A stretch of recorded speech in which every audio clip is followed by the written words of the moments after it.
Hi అండి అందరికీ, నేను మీ Sushma. Welcome to my channel Sushma వీడి వ్లాగ్స్. ఈరోజు మనం పాలకూర ఉల్లికారం ఎలా తయారు చేసుకోవాలో చూపిస్తా అండి.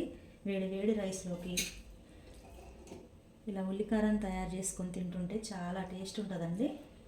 ఈ పాలకూర ఉల్లికారం మీరు కూడా మీ ఇంట్లో ఒకసారి ట్రై చేయండి. మిగతా ప్రాసెస్ చూసేయండి. ఈరోజు మనం ఉల్లికారం పాలకూర ఎలా తయారు చేసుకోవాలో చూసేద్దామండి. సైజులో ఉన్న పాలకూర కట్టలు ఒక 4 తీసుకున్నాను అండి నేను. ఇందులో మనకి ఇసుక ఉంటుంది కాబట్టి మనం దీన్ని శుభ్రంగా కడుక్కొని కట్ చేసుకుందామండి. ఇలా శుభ్రంగా కడుక్కున్న తర్వాత దీన్ని ఇలా చిన్నగా కట్ చేసుకోవాలి, సన్నగా.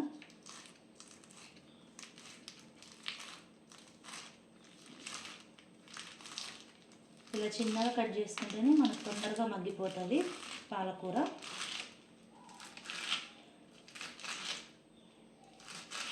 దీంట్లో మనం ముదిరిపోయిన కాడలు ఉంటాయి కదండి, ఆ కాడలు వేసుకోవద్దు. ముదిరిపోయిన కాడలు తీసేసి మనం లేతగా ఏది ఉంటాయో ఆ కాడల వరకు కట్ చేసుకుందాం. ఒకవేళ మీ దగ్గర పాలకూర మొత్తం లేతగా ఉంటే కాడలతో కూడా వేసుకోవచ్చు.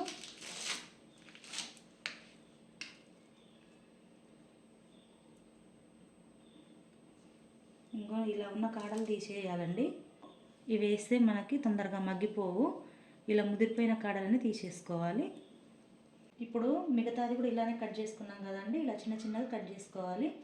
ఇప్పుడు మనం దీన్ని ఒక ప్లేట్లోకి తీసుకుందాం.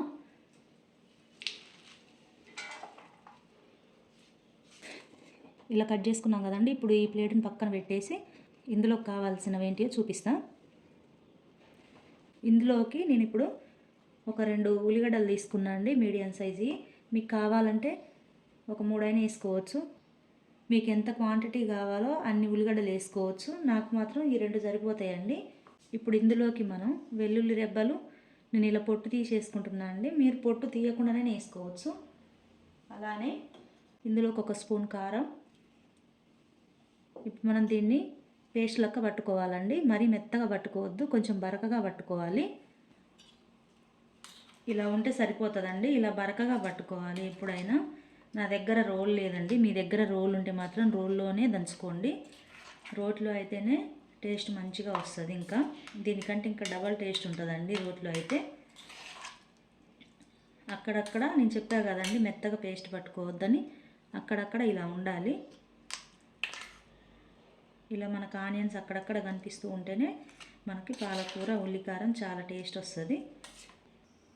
ఒక కళాయి పెట్టుకున్నా అండి, నేను ఆయిల్ పెట్టుకున్న పోపు కోసం. ఆయిల్ బాగా వేడైందండి. ఇప్పుడు మనం ఇందులోకి పోపు దినుసులు వేసుకుందాం. నేను ఇందులోకి ఏం వేసుకున్నానంటే పచ్చిపప్పు, మినపప్పు, ఆవాలు, జీలకర్ర, అలానే ఒక రెమ్మ కరివేపాకండి. మనం ముందుగానే మిక్సీ పట్టుకున్నాం కదా అండి, ఈ ఉల్లికారం కూడా ఇందులో వేసుకుందాం.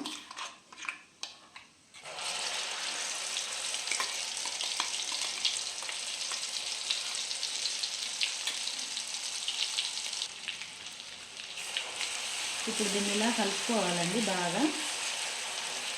ఈ ఆయిల్ అంతా ఈ ఉల్లికారంలో పట్టేటట్టు కలుపుకోవాలి.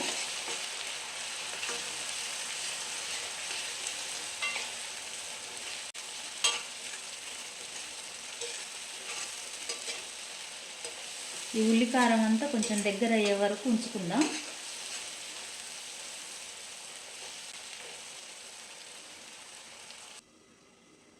అప్పుడప్పుడు మధ్య మధ్యలో కలుపుతూ ఉండాలి,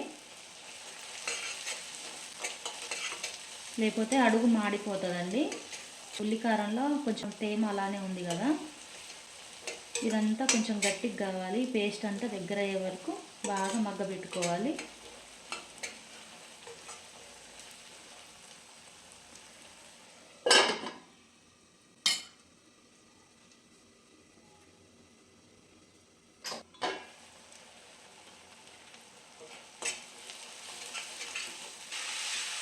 ఇప్పుడు మనకు ఆనియన్ పేస్ట్ ఉంది కదా, దానికి మొత్తం కలిసేటట్టు బాగా కలుపుకోవాలి.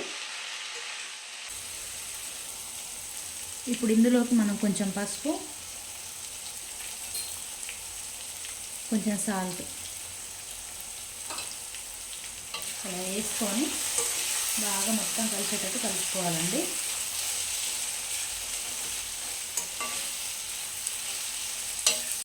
ఈ పాలకూర ఉల్లికారం చాలా టేస్ట్ ఉంటుందండి. మనం చపాతీలోకైనా రైస్లోకైనా దేంట్లోకైనా తినొచ్చు. ఇలా బాగా కలుపుకున్నాం కదా, ఇప్పుడు దీన్ని కాసేపు మగ్గనిద్దాం. దగ్గర అయ్యే వరకు ఈ ఆయిల్ అనేది అంతా పైకి వచ్చే వరకు మగ్గనిద్దాం.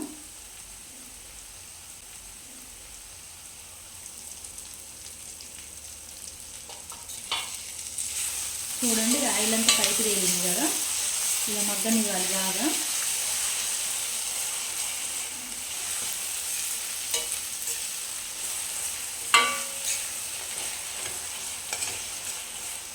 ఇలా మధ్య మధ్యలో కలుపుతూ ఉండాలండి. ఉల్లికారం మాడిపోతుంది అనుకుంటారు కానీ అది మాడితేనే మనకు ఆ ఫ్లేవర్ అనేది మంచిగా వస్తుంది.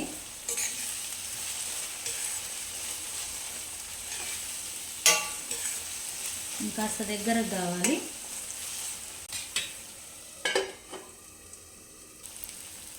ఇలా ఆయిల్ అంతా పైకి వచ్చినప్పుడు మనకి ఈ పాలకూర ఉల్లికారం ఫ్రై రెడీ అయిపోయినట్టు. చూడండి ఎలా ఉందో. మీరు కూడా మీ ఇంట్లో ఒకసారి ట్రై చేయండి. ఎంతో టేస్ట్గా ఉంటుంది. అన్నంలోకైనా చపాతీలోకైనా మనం ఇది పెట్టుకొని తింటే చాలా టేస్ట్ ఉంటుందండి. అప్పటికప్పుడు తొందరగా చేసుకొని తినొచ్చు. మీరు కూడా మీ ఇంట్లో ఒకసారి ట్రై చేయండి. ఎలా వచ్చిందో మాకు తప్పకుండా కామెంట్ చేయండి. ఒక లైక్ చేయండి. మన ఛానల్ సబ్స్క్రైబ్ చేసుకోండి.